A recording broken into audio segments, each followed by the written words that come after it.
Hello, I come to you once again with another amazing African folktale. Subscribe to this channel by hitting on the button, share and comment on this video to get to a lot of audience. This story, entitled The Runaway Bride, the tribal leader's daring escape, is an interesting narrative.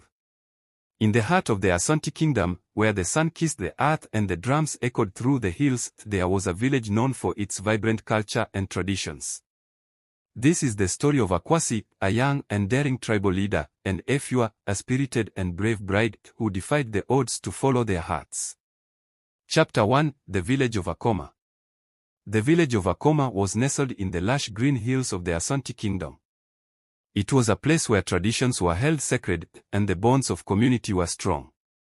The villagers lived in harmony, their lives intertwined with the rhythms of the land and the seasons. Akwasi, the young tribal leader, was known for his wisdom and courage. He had inherited the leadership from his father and was deeply respected by his people. His leadership was marked by fairness and a deep understanding of the needs and traditions of his community. Efua was the daughter of the village elder, known for her beauty, intelligence, and free spirit. She had a mind of her own and often challenged the traditional roles expected of women in the village. Her friendship with Akwasi was well known, as they had grown up together and shared many adventures. Chapter 2: The Unwelcome Proposal. One sunny afternoon, as the village prepared for the annual Yam festival, news arrived that sent shockwaves through the community.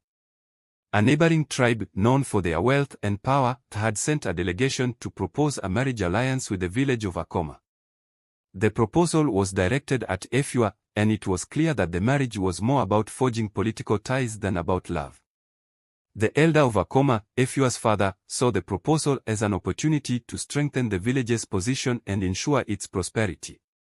However, Efua was devastated. She had always dreamt of marrying for love, not for political gain. She confided in Akwasi, who shared her dismay but was bound by his duty to consider the well-being of the village. Chapter 3: The Secret Plan.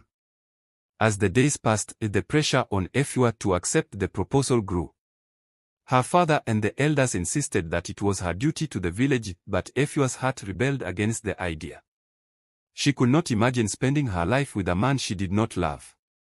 Akwasi, seeing Efua's anguish, made a daring decision. He proposed a plan for her to escape the village and seek refuge in a distant land where she could be free to live her life on her own terms. It was a dangerous plan, but Akwasi was determined to help his friend find happiness. They decided to make their move on the night of the Yam festival, when the village would be preoccupied with celebrations.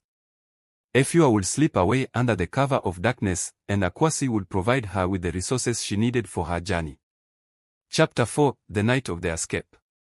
The night of the Yam festival arrived, and the village was alive with music, dance, and laughter. Efua joined the celebrations, but her mind was focused on the plan.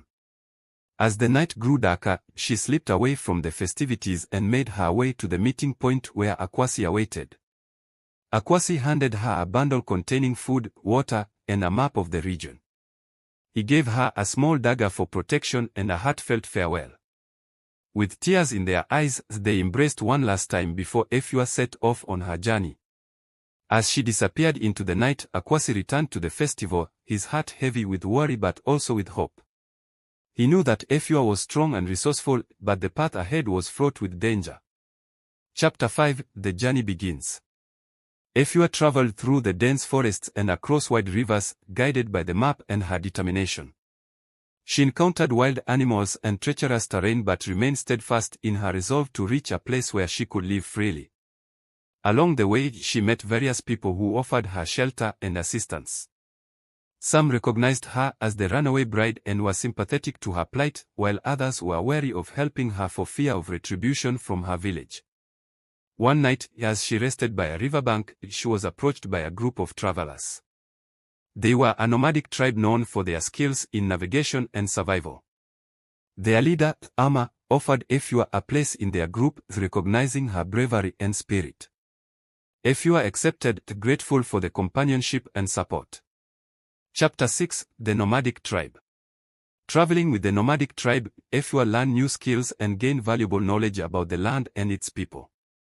She formed close bonds with the members of the tribe who admired her strength and resilience. Ama, the leader, became a mentor and friend to Efua. She taught her how to navigate using the stars, how to find food and water in the wild, and how to defend herself from threats. Efua's confidence grew, and she began to feel a sense of belonging among the nomads. However, the shadow of her past still loomed over her. She knew that her village and the neighboring tribe would not give up easily. The thought of Akwasi and her family kept her moving forward, determined to carve out a life of her own.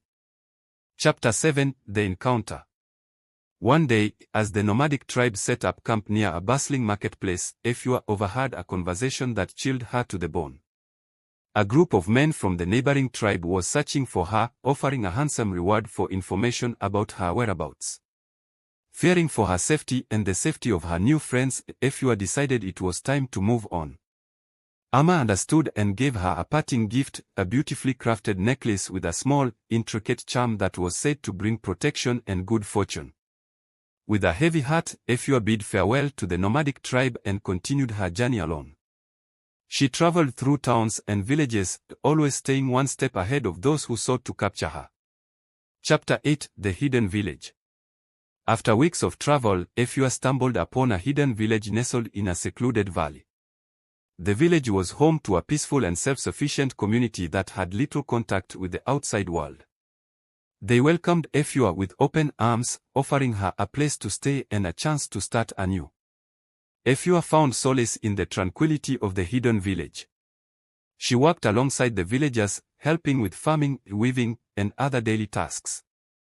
She shared her story with a few trusted individuals, who vowed to keep her secret and protect her from harm. Life in the hidden village was simple but fulfilling. Efua felt a sense of peace she had not known in a long time. She began to believe that she had finally found a place where she could be free. Chapter 9: Akwasi's Dilemma. Back in Akoma, Akwasi struggled with the fallout from Efua's disappearance. The neighboring tribe was furious and demanded answers. Akwasi had managed to delay any drastic actions by promising to search for Efua and bring her back. Akwasi felt torn between his duty to the village and his loyalty to Efua. He knew that if he did not find her soon, the peace and stability of Akoma could be at risk. He decided to set out on a journey to find Efua, hoping to convince her to return voluntarily or at least to ensure her safety. He left the village under the care of the elders and set off with a small group of trusted warriors. They traveled through forests and mountains, following any leads they could find. Chapter 10: The Reunion. Akwasi's search led him to the hidden village where Efua had found refuge. When he arrived, he was relieved to see her safe and well. Efua was surprised but overjoyed to see Akwasi. The reunion was bittersweet, as they both knew the gravity of the situation. Akwasi explained the growing tension between the villages and pleaded with Efua to consider returning. Efua was torn. She had found a new life in the hidden village, but she also understood the consequences her actions had on her people. After much deliberation, Efua agreed to return to Akoma to help negotiate a peaceful resolution. She trusted Akwasi and believed in his ability to mediate between the villages. Chapter 11: The Negotiation. Akwasi and Efua returned to Akoma, where tensions were running high. The neighboring tribe demanded retribution, and the villagers of Akoma were anxious about the potential for conflict. Akwasi, with Efua by his side, addressed both communities. He spoke of love, duty, and the need for understanding and forgiveness. Efua bravely recounted her journey and the reasons behind her decision to leave. The neighboring tribe's leader, moved by Efua's courage and sincerity, agreed to a peaceful resolution. The two villages forged a new alliance based on mutual respect and cooperation rather than political gain. Chapter 12: A New Beginning. With peace restored, Efua and Akwasi returned to their roles in the village. Efua's actions had challenged the traditional norms, but they also brought about positive change. The villagers began to see the importance of individual choice and the power of love. Akwasi and Efua's friendship deepened, and they continued to work together to build a stronger, more united community. Their story became a symbol of bravery and the triumph of the human spirit. Epilogue. In the heart of the Asante kingdom, the village of Akoma stood as a beacon of hope and resilience. Akwasi and Efua's journey taught their people the importance of following one's heart and the power of unity.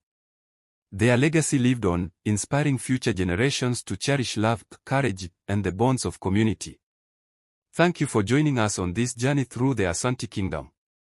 Remember, true love and courage can overcome even the greatest challenges. Until next time, farewell.